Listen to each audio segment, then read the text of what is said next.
in the office. We don't do it in the field. Tugithina mbere ni ati family ya mwanake wa miaka 22 uria wiriga kurathwo ni andu marehokeka gukorwo mari maabitha a borithi na gukua mwena wa Watamu kaunti-ini ya Kilifi ari wira-ini wake riu ni akaire ruhonge rwa IPOA guthuthuria njuragano yo niguo mone kihoto.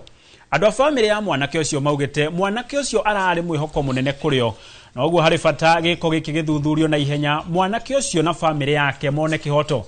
Ona huraniri ihoto magitongorio ni Voco Africa marauga mwanake ucio oragirwo ni borithi riria kwari na ndugamano gatagati ka muingi na borithi makihitana na mwikwiro wa uici wa nduthi uria wacokire kuragwo ni muingi wina marakara na mwanake ucio uretwo Kazungu Jeffwa we ario wira-ini wake wa ukui wa nduthi na hau niho aratheiru.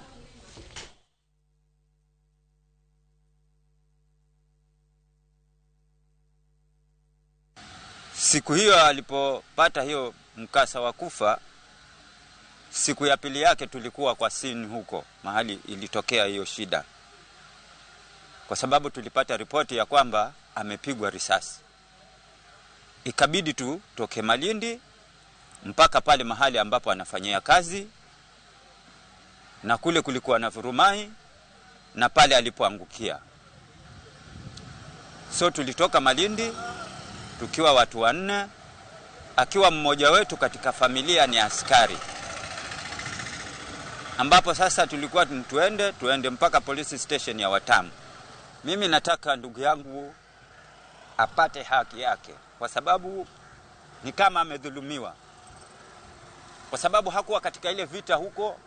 Basi tukasema ulikuwa pamoja na wao wenye kufanya vurumai, lakini alikuwa na kazi zake mbali na huko kabisa, na tuna ushahidi wa kutosha. Tulikuwa tuna matarajio makubwa sana kwa huyu kaka yetu, na ametuacha ghafla. Na si kwamba alikuwa katika vita, yeye hakuwa katika vita, alikuwa shughuli zake za kawaida. Kwa hivyo sisi tunaloomba ni kwamba tupate haki kwa ajili ya huyu mtoto wetu aliyetuacha. Ni mtoto mdogo sana na alikuwa ni matumaini kwa mama, kwa sababu baba yetu alituacha na sasa tegemeo letu ni hawa watoto. Kwa hivyo tuomba serikali, tuomba sana tafadhali watupe haki kwa ajili ya huyu kijana wetu Kazungu.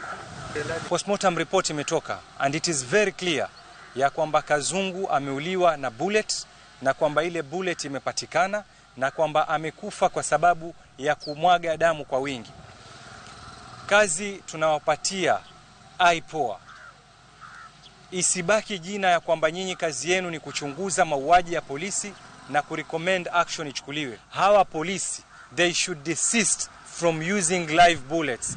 Let it be fundamental, let it be compulsory that polisi wanapokwenda kuzuia ghasia za jamii, ghasia za maandamano na zozote zile ambazo kuna watu halaiki, watumie rubber bullet na tear gas peke yake, tena only when necessary. Hadi lini tutaweza kuwapoteza hawa vijana ambao wako na matarajio makubwa na mustakabali wao ambao wazazi wao wanautegemea? Ni vijana ambao most of them were innocent, they were not involved in any kind of violence, not involved in any kind of chaos and brutality.